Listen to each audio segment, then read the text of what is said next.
I'll say this much. He has a good defensive presence on the court, but his ball handling skills are rather poor, and he's guaranteed to have some kind of a meltdown late in the game. Number 2 Kemmerer, number 2 Cokeville in a 2A versus 1A matchup.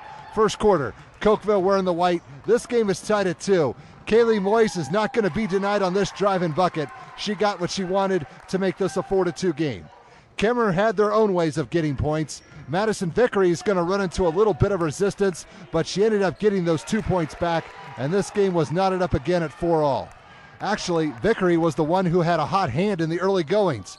Here she will spot up for a long 18-footer and drain it to add on to her 14-point total as the Lady Rangers would go ahead 6-4. But there was more than just her. She had teammates who made their contributions. Mary McLaren is one of them, as she'll bury 3 of her 10 to give the visitors an 11-4 advantage. The Lady Panthers, though, would claw their way back into this one and did it on the go. Kate Fiskus finishes the fast break with 2 points, and now they would only find themselves down 11-9. Fiskus may be the shortest player on the court at 5'1", but she was making big plays. Here's one of them from the free throw line for 2 points. The home team would eventually even the score at 13-13 after the first 8 minutes. Second quarter, last year's 1A state champs were making a move. Cheyenne McKinnon will step up to the line and knock one down for 3. They were spreading the points around and now lead 18-13. They could also score points up close with the right players. Katea Kallstrom will demonstrate to help Cokeville build a 7-point cushion. They lead 20-13 at this point. The opposition may have been down a bit, but they were by no means out of it. Vickery is going to get a comeback started as that bucket made this a 20-15 contest. And some shots were that easy. That was because the defense forgot where Vickery was. The senior strikes again as Kemmerer was getting closer, trailing 20-17. Cokeville's lead would eventually shrink to 1, which meant they had to get back to work. Kallstrom was the only player for the home team to score in double digits with 10, and that too opened up a little breathing room. Now it's 22-19. The junior did not always score up close. She would prove that she could occasionally get points from a distance. Every little bit helped, as the Lady Panthers are now up 24-19. The Lady Rangers would counter with one of their big girls as well. Amanda Pinter knew what her rule was: score up close and draw fouls. The visitors would trail 24-21 going into the locker room. Third quarter, a different team from Kemmerer would come out and play, as you are about to see. It started with Tia Tiller, who will drive and score a layup. That has her squad down by 3. It's 26-23. But this highlight is not over. Someone got a backcourt turnover, and then Tiller would rush in and score a second time. And just like that, she has the visitors back in this game, down 26-25.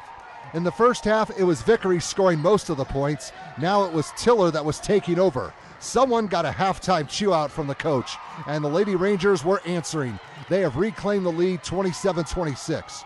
Not to be left out was McLaren. She was silent but deadly behind the line. There's 3 more points. You could sense something was happening with the scoreboard now showing 30-26.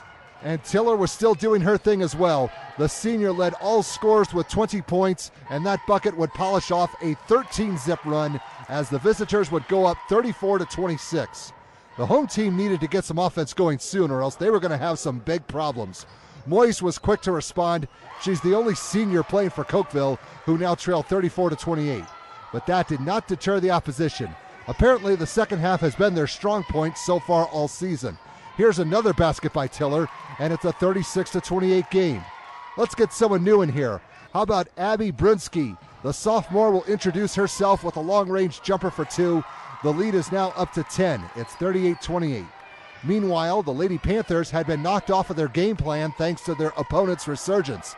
Kallstrom did her part to keep her team in this game. Her team is down 40-30, but not much offense was produced after halftime.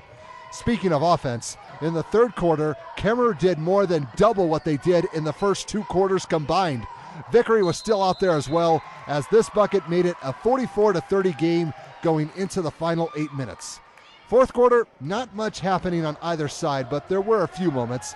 Tiller will assist Vickery on the fast break, and the senior combination was getting it done. Now ahead 46-31. The Lady Rangers just dominated the second half, outscoring Cokeville 31-13 in the process. Tiller was the main reason for the surge and sometimes did it by herself. and also did it on defense as well.